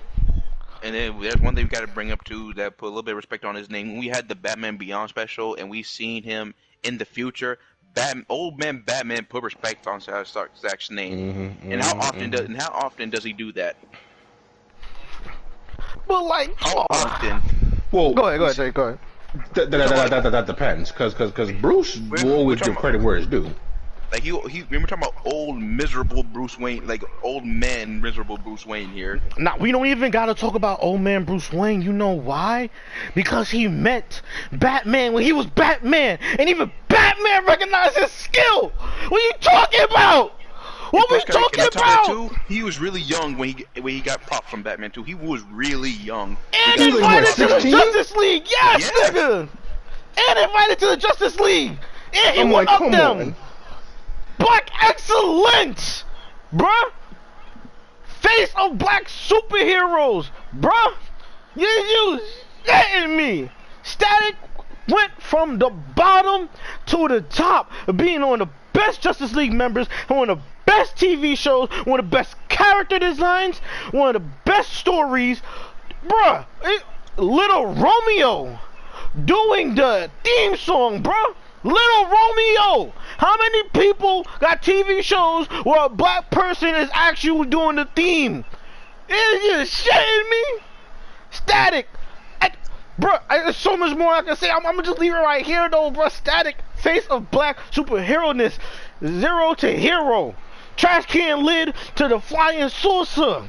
Amazing with the powers. We already touched on this. No mentor. All on his own merit, off the strength. I'm gonna end it right there, bro. Static Shock #1. So Static your #1? Static is my #1. Alright, is it my go, Kyrie, or yours? It would be Kyrie. It's mine. Now, and we talked about how there'll probably be some people who didn't know who Static was or didn't watch Static Shock for whatever reason, but a person that people do know, and my #1 for a few reasons. Oh, let me just say this. I'm gonna do everything I can to shit on whoever y'all pick, just out of spite. Well, we already did that the other day when we were talking about him, but I like Cyborg for quite a few reasons. Yes! I respect you, Kyrie. See, as a kid, and even now, like, to this day, I still want to cosplay as Cyborg. If I cut some of this weight off, I could definitely pull it off. I really do feel like I could really be the Stone himself, that guy. And Cyborg, as not only as a black man, but to have gone through what he has gone through physically, mentally. He's been, well, yeah, it led to the mental stuff. But I'm like, just look at it. I'm like, people have treated him like an actual monster. It's better that you're black, but it's not that you're half machine, or no, 60% machine. And I think they even touched about that in Teen Titans too with Starfire. It's like there's so much regarding Cyborg that is just really tragic. But even not even getting into that, like, depending on which Cyborg you're looking at, like, Teen Titans Cyborg. I was gonna you ask know, you, do you have the a favorite OG. version? Yeah, I mean, like, I like a majority of his designs. I mean, he looks fine. Now, the one He that looks I'm more trash in familiar with, Injustice. of course. In the game specifically, or In the even in game the comic line? specifically. In the Okay, comic yeah. line too, yes, the character design was trash. It's not bad. It does look a little weird. I mean, I'm definitely not like the biggest fan of it. Look, it does look a little weird. But of course, the one that I'm more familiar with, as most people are, is of course freaking Teen Titans. You know, like 003. You know, this was when it came out. I mean, like None of his other like, versions are as good. you know, like even back then when he was like second in command, you know, I had to stretch. Even back then, second in command, you know, Rob wanted to put some respect on him, and we made the decision to go to Titans East to better other people. You know, yeah, Bumblebee, another cool black superhero. I am really like She was dope. follow her too much. I do like Bumblebee though. You know, Aqualad, freaking Mossy Menos, you know, helping them out. And then, of course, Brother Blood, who is definitely one of the best villains to come out of that show. The way he was piecing him up, I'm like, oh, okay, Cyborg, I'm feeling you. I'm feeling you. Stone. Actually, he hit him with Booyah Instinct. None of his other versions are as good as his Teen Titans version, though. I stand by that. And then, to even top that all off, like, just the fact that he was invited being Justice League before so many other people, like, they knew this man's potential. His intelligence, his power, his willpower, all of that. Now, granted, I do hate the title of freaking Superman and Injustice, though. No personality. I do hate it, but And he was trash for that too. He was him. super trash for that too. It's just that, like, I get why, because like, okay, let me just say this. I get why, because I doubt Superman was entirely truthful as to what happened to the Titans. Oh, let me. Oh, go ahead. Okay, no, that's all I had to say. I don't think he was entirely truthful with Raven and Cyborg as to what happened to the Teen Titans. I don't think he was. Well, let me add on to that. Superman and the Flash, not Superman. Cyborg and the Flashpoint storyline. He did a whole lot of nothing. I'm gonna be keeping it straight 100. Like he was built as one of the main characters, and that man could not get a win. You know why? Because he was useless. I mean, he's fighting between like two different armies here, And couldn't with two big names and two big names. anything. On top of that, two big names. And he still Aquaman died. and Wonder Woman. Yeah, everybody died. That's neither here nor there right now, Tay. That's neither here nor there to my point. He's just gonna continue. That's neither here nor there. That's neither here nor there to my point. If a Cyborg knew what the last hope was and he knew how pointless it was, he had heart of everybody there. My point specifically is that Cyborg died. But look at that. Put between two Titans who in the main line are on his team, what is he worth? Not a damn thing. Without the Mother Box edition, Cyborg really was not shit.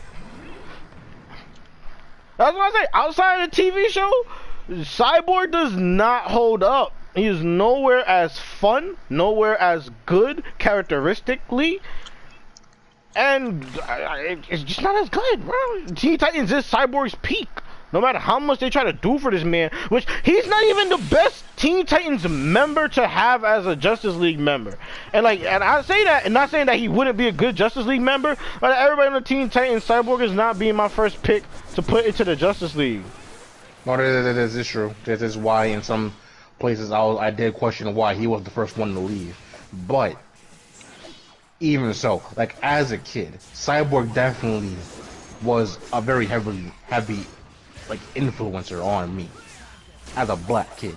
I wanted to be like Cyborg, but Is that watching because you're Teen always Titans. talking about some booyah? Partially.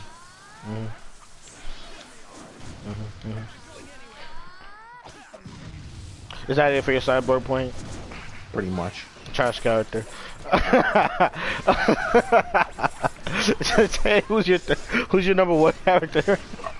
All right. Your black So superhero. before we even got the King of Wakanda, we got the Queen, who's been representing since like Oh, I can't shit on this. I the can. 80s. She's not on the original lineup, but she's on the most iconic lineup of The X-Men. best lineup. Storm herself. I do Auntie. like Storm. By the way, Queen Aurora. mind you, the auntie of Spike. Yes, sir. People, not too many people know that. Yes. That she literally came up as just from like a regular member to the literally the Queen of the Con, known as a goddess, to one of the big leaders of the X-Men, and has political leadership. She's been everywhere. So there's TV shows, comics, movie. She's been I just want to say this in defense of her before I completely attempt to shit on her. Also, one of the few people who has garnered Wolverine's respect and that he's willing to be nice to, offer. Like, and even then, and became the head mistress when like Professor Xavier died at one point when Jean was dead. She's always fighting for her cause, fighting for her people, not just the Wakandan people, but for the mutant people. And one of the best movie portrayals too. Halle man, Berry. When she died in Days Futures, man, I heard. That my heart sank. I heard so much. Also, pull off a mohawk. Oh my gosh, can she pull off a fucking mohawk, bro? And her X-Men fits is one of the cleanest fits too. On top of that. Oh yes. No matter which version you're talking about, she does have one of the best fits. Like, she just commands presence. I mean, just look at her, bro. The white goddess outfit, bro. Just the classic white outfit from the '80s show, my nigga. Oh my gosh, bro. And mind you, T'Challa said he's been peeping her for a long time too. She pulled the King of Wakanda. And had one of the I don't know if y'all know this movie, I think it was like Avengers the Next Generation or something like that. It was an animated movie, and their kid had one of the coolest powers. Yo, their kid was fire as fuck. Oh my gosh. I ain't watched the movie though. What did they have? Oh, it's just one of the older Marvel movies. So he had the ability to he had the traditional heart herb shaped powers, and he had the parts of Panther transformation, right?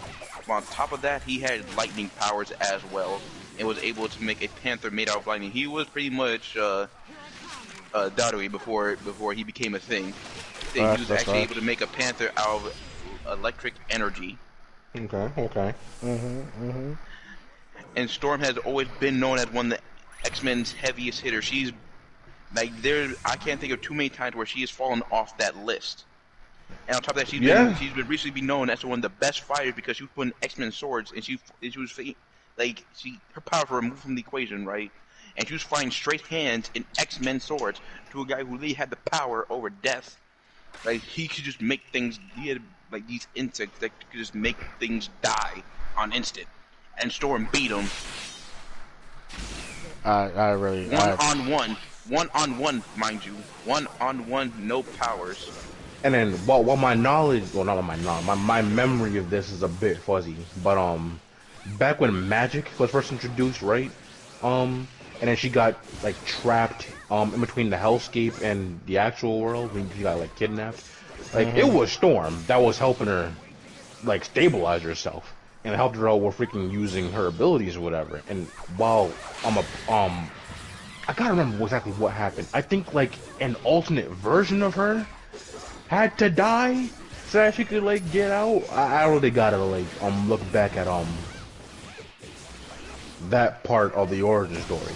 But that dude that was trying to freaking take magic, siphon her power and shit, she was piecing him up. I'm I don't know too many people who don't put respect on Storm. If they don't, then You gotta explain that one to me.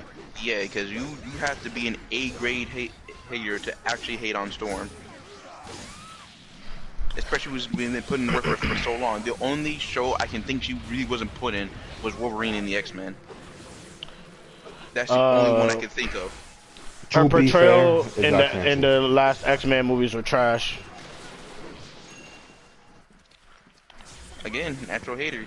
Like I said, her. Actually, no. X-Men 2, she certainly improved. Definitely No. I said in the newer ones. Oh, in the newer ones, yes. Like Okay, Apocalypse and whatnot. Oh yeah, yeah, man. we don't talk about those. Now we talking about it. It's just the best I got. It's the only way I can hate on her, bro. Well, yeah, that is my absolute number one right there. I think she was a villain once. I think she was a villain once. I think she was on the bad guy side before. Not on the morality. She had to do what she had to do to survive. No, I think genuinely like she was on the villain side and went against the X-Men before, but I don't remember what the situation was. And then I remember this one villain named Shadow King who literally stalked her and she got him. She's worthy. Oh, she's worthy of Mjolnir. People forget about that. She's worthy of the hammer. Oh shit. You want to pronounce that again, sir? He fudged the shit out of that pronunciation. I'm chewing gum. That is not an excuse. I am chewing gum. And you know what? It wasn't even Mjolnir. It was Stormbreaker. This nigga said Mjolnir. Y'all know what I mean, nigga. Fuck off. Oh, shit. But she's worthy of the hammer. She just says the hammer's just not worthy of her. That's kind of raw. Like, I literally don't have any good ways to crap on her character. And and on top of that too, when the whole like multiverse war was happening, when like people were teaming up with their alternate version themselves, Storm was considered to be the most dangerous version of Thor. She was one of the most dangerous ones.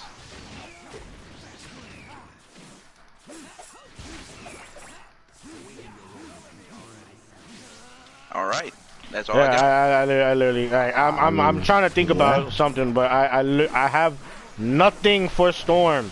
I have nothing.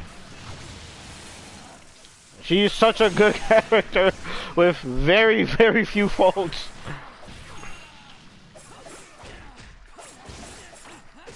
Yeah, I got nothing. I still think that Static is the face. I just got Static as the face by having better positives than her. I don't know. His black origin story is better. Like Static's life could be rapped about. Oh, I forgot one thing too. There's one thing I forgot about. When she was fighting for the leadership role, she beat the main leader of the X-Men. She beat Cyclops. She beat his ass. She beat Scott. Okay, Cyclops. Okay. Yeah, I was gonna say Cyclops. like I get what you're saying to prove that point, but it's Cyclops, man. Come on. She took. It's Cyclops. She even snaps his visor. She snatched the visor away from him. It's Cyclops. It's Cyclops, bro. And even ripped the X off his jacket. It's Cyclops. Beating Cyclops is not a feat. You don't get points for bullying a kid. Like. Oh, okay, I'm not going to say that much. He's not a total pushover, but it's Scott. No, Scott is a pushover. He's strong, yes, but Scott is a fucking pushover, bro. You kidding me? Crazy. It's not crazy at all. How many times has he gone bad? I am not a Cyclops fan, and in the slightest. I hate Cyclops. He is the worst part of the X-Men to me. Out of all of the bad parts of the X-Men. Like, the only good Cyclops was when he had the top, when he had the dome piece as a head top in the old X-Men when Iceman was a snowman. Wait, I actually don't know what you're talking about. I really don't. In old X-Men, when Iceman when Bobby was a snowman, when Beast was a human still, he just had Beast-like features. Like, that is the only good Cyclops to me. That old ass X-Men. You tell me Age of Apocalypse Cyclops wasn't good? Not the movie, not the movie, the comic. The comic. Oh, nigga, Tay.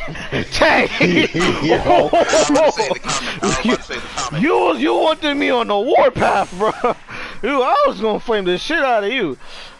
That Cyclops isn't bad. The best Cyclops. That okay. That is the other best Cyclops. I will give you that. Will they send the Juggernaut flying? That is definitely the other best Cyclops. But besides those two, but there is no good Cyclops.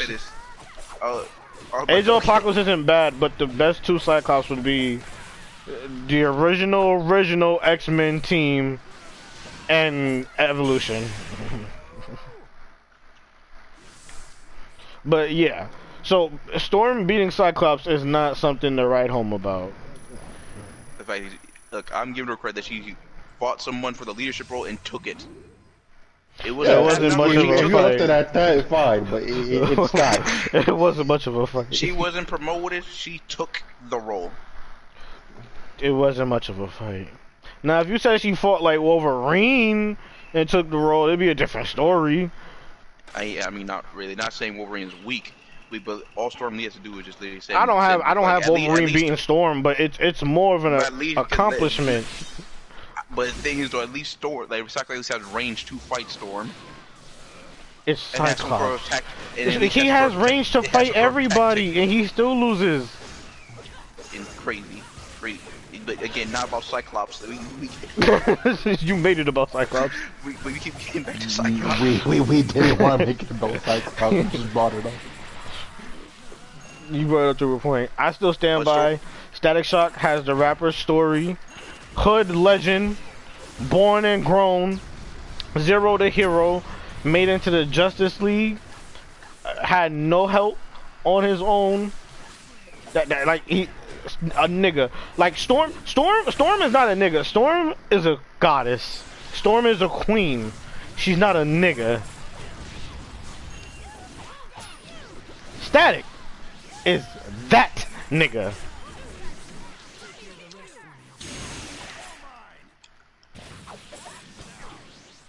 So yeah. Oh, honorable mention for my number one. To be very honest, like honestly, it would be between him and Static if I wasn't limiting myself to one comic book character.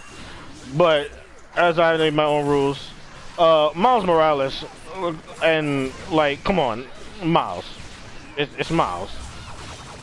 Again, I can't speak on Miles too much. Like, and I'm specifically gonna talk about. I'm not gonna talk about his original comic book days.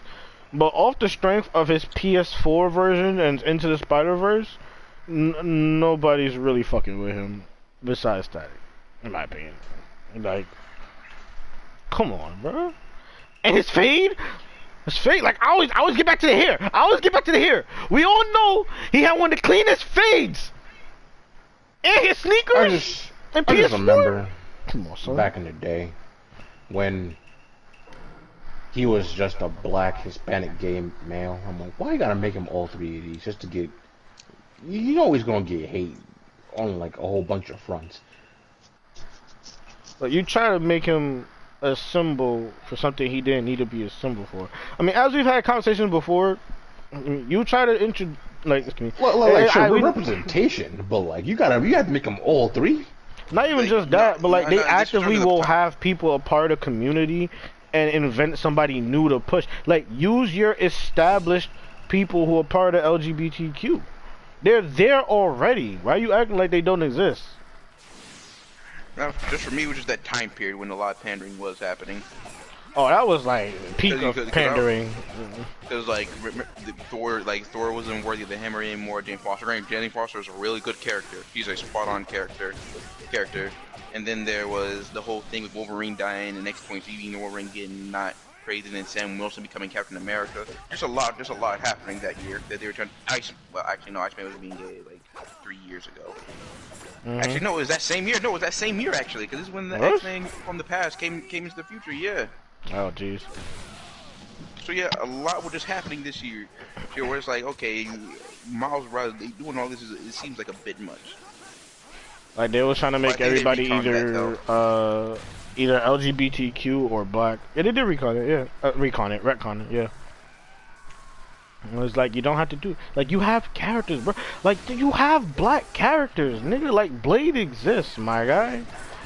Black Panther exists. There's other people. Sam Wilson. Okay, like out of all those, Sam Wilson becoming Captain America probably made the most. Not even probably. It made the most sense. I don't know. But like you have these people.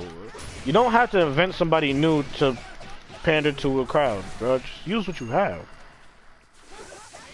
That's a fact. One of my honorable mentions, like he's definitely like one of my top 5 favorite superheroes is Aqualad. Yeah, Aqualad is up there. Aqualad is definitely somewhere up there. First of all, oh my gosh, Kyrie, I didn't send it to you, but like, latest issue of Aqualad, there is a One Piece reference through the whole page in different panels, bro. It was beautiful. It was beautiful. Aqualad comic. You talking about like the future state when he became Aquaman? It's the one I sent. I sent it to you. And he's Aqualad. Cause like literally, there's 2 characters that look like Nami and Robin. There's a character that looks like Usopp, and there's a shop that's called Frankie's. It's all characters from One Piece. It was beautiful to see. Beautiful. Who was your honorable mention, Kyrie? Now, don't want to speak on it. I'm not gonna get too deep into it, because spoilers for anybody who hadn't seen What If. Oh, I didn't watch that episode yet.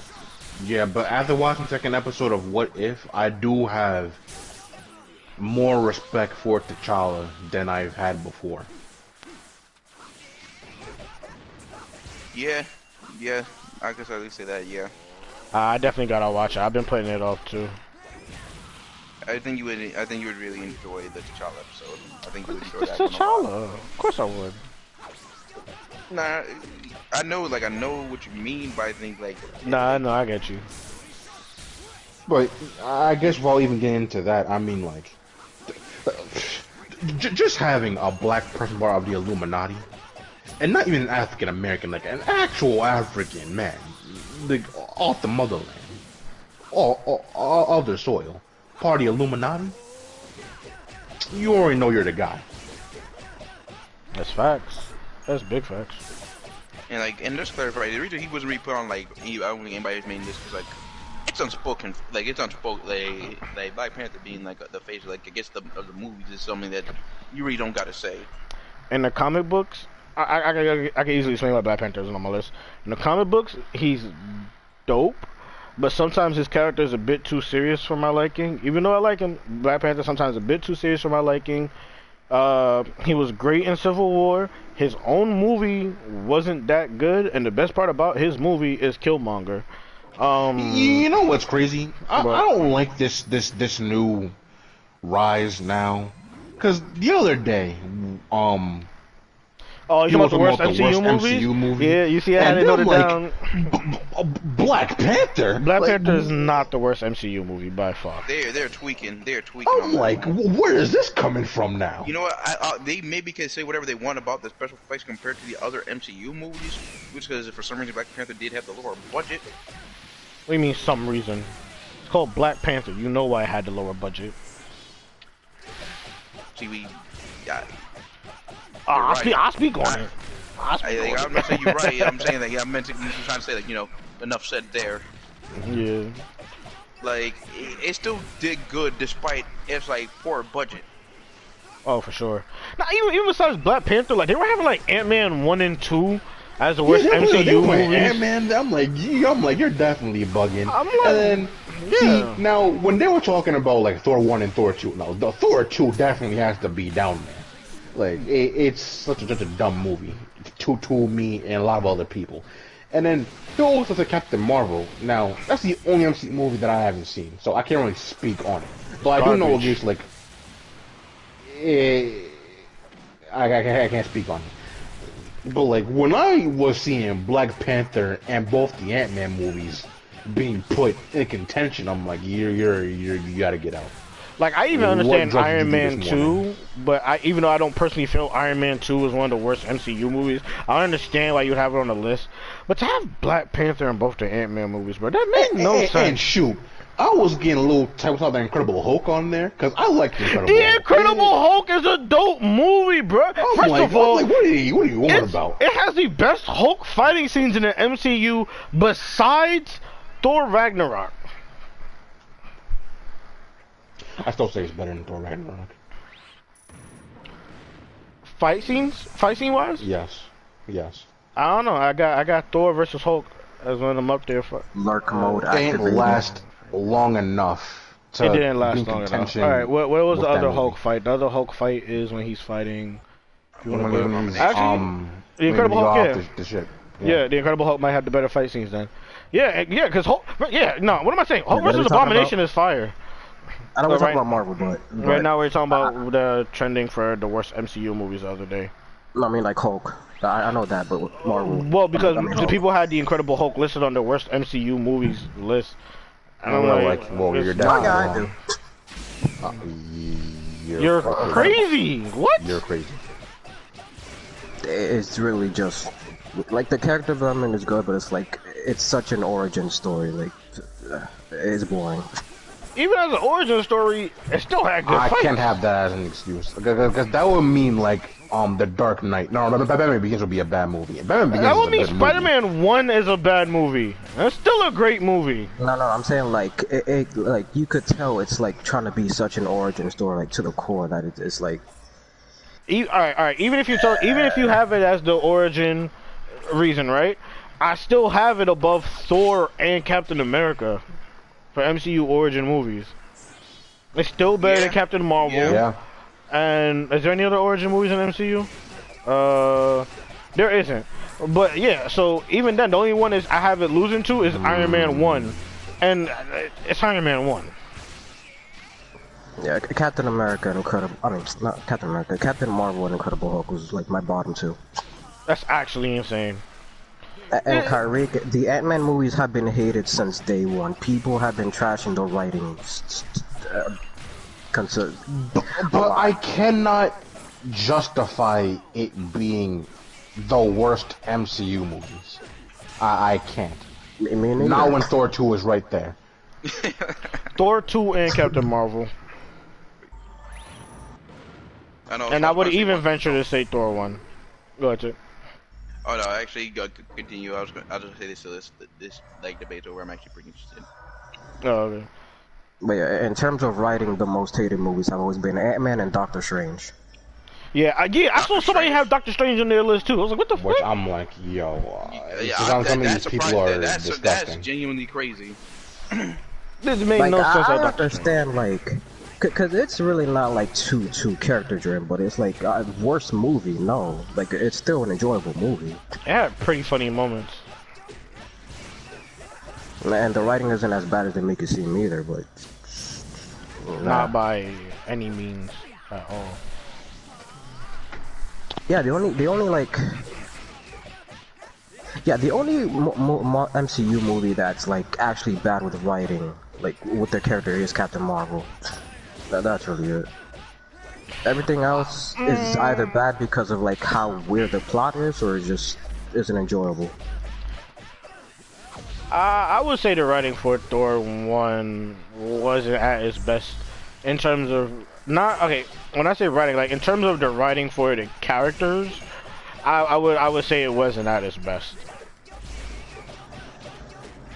Like for Thor, Loki. yeah, it's fine, and yeah, Loki, yeah, like for honestly, the as Guardians as a whole, but for like some of Jane's lines were like, okay, come on, and then for a lot of the other humans, it was, Jane and Eric, yeah, they're trash. good. But Thor and Loki have had, like, to be honest, like some of the most consistent writing in the whole MCU. Yeah, as far as they go, especially in the first movie, like they were written like pretty well and not pretty well. Oh, they were written well and true to their character. So, yeah. All right. So. How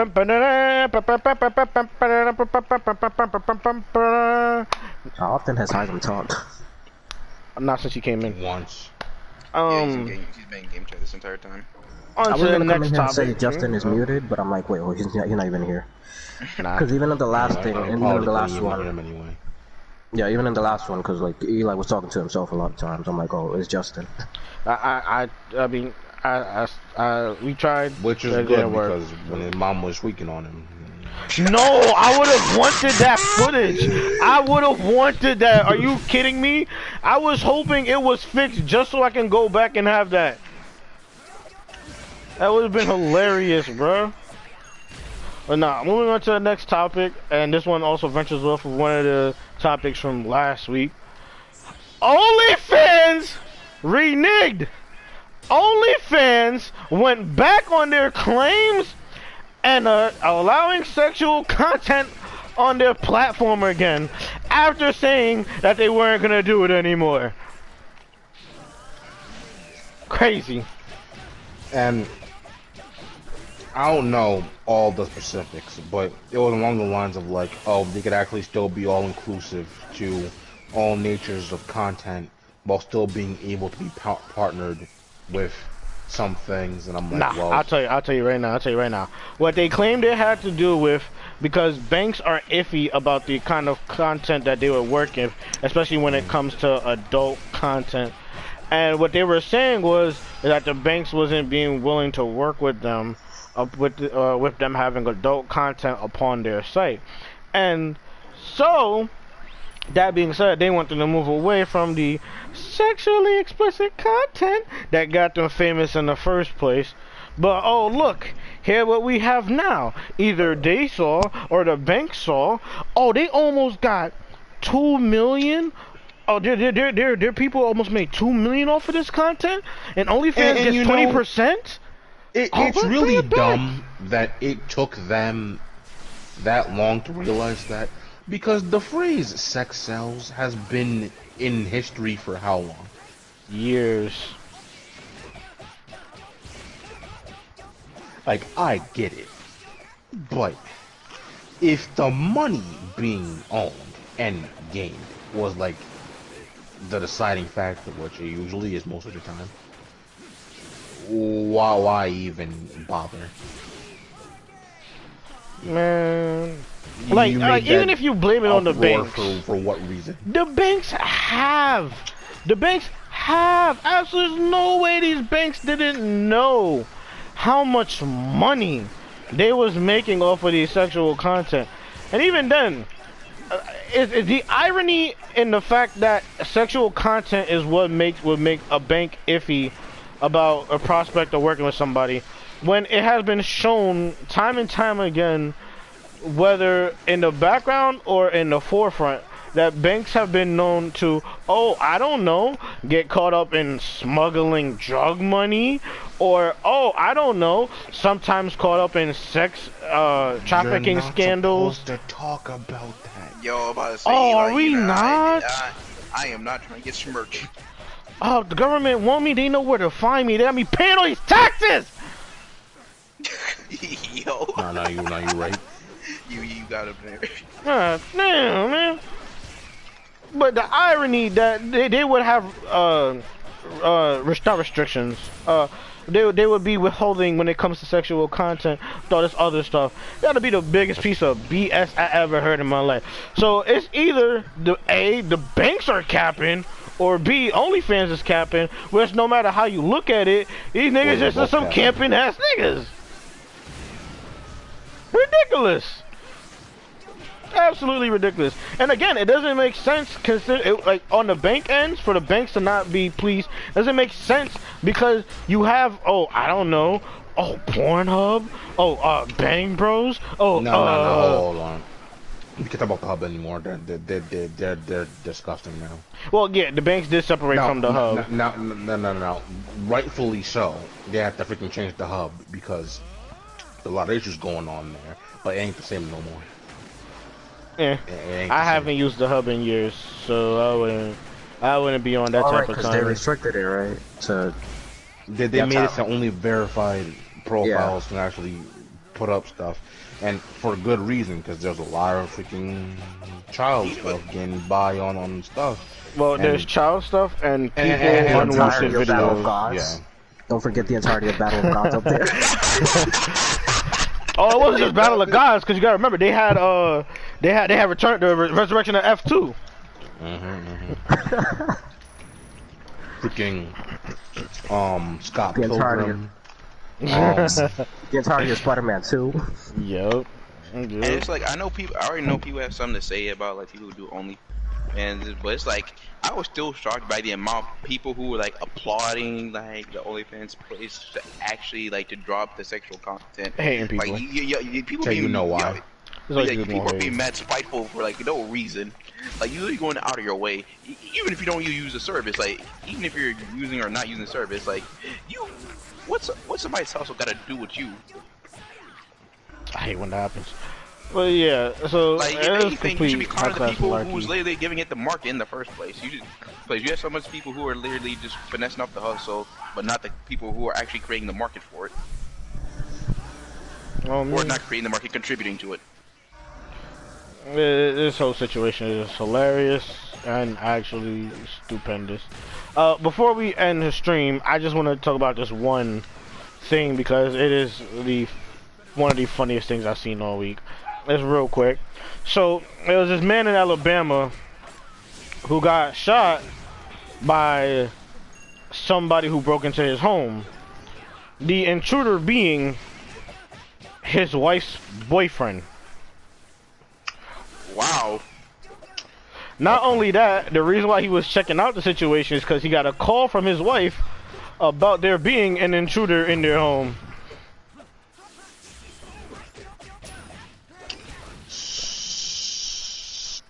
Okay, so a man was checking out an intruder in their house. Oh, no, not even that. A man's wife alerted him about... The wife alerted the husband Yes. about an intruder, which happened to be her boyfriend. Which was her boyfriend, yes. Who, as it turns out, was also staying in their attic.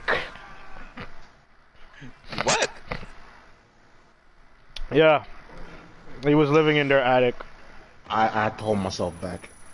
Yeah, I'm with Kai on this one, bruh. I will say something real dangerous. It's understandable. And with that, ladies and gentlemen, we end another episode of Nobodies from New York. You know what I'm saying? Who is he? Nobody. Who am I? Nobody. Who is they? Nobody. Who are we? Nobody's from New York. Episode 5 on the board. You gotta be like The Rock. You gotta be like The Rock. It's like, oh, I got a call. Wait, it's nobody. He wants you. He says he knows you. With that, if you made it to the end, please on YouTube be sure to like, comment, and subscribe. You know what I'm saying? Follow us on this journey. You know what I'm saying? We want to entertain the people. We want to have discussions. Join us on the lives. We want people to be there for the interaction, for the conversation. You know what I'm saying? All that good YouTube stuff, all that good Twitch stuff. I ain't saying subscribe to Twitch. Alright? I ain't asking for that. But at least follow us. Keep up with us. Share if you share wherever you can. You know what I'm saying? You know what I'm saying? Just nobody's trying to make it to For still the be culture. nobodies. For the culture. For the culture. With a K. Alright, with that, have a good night.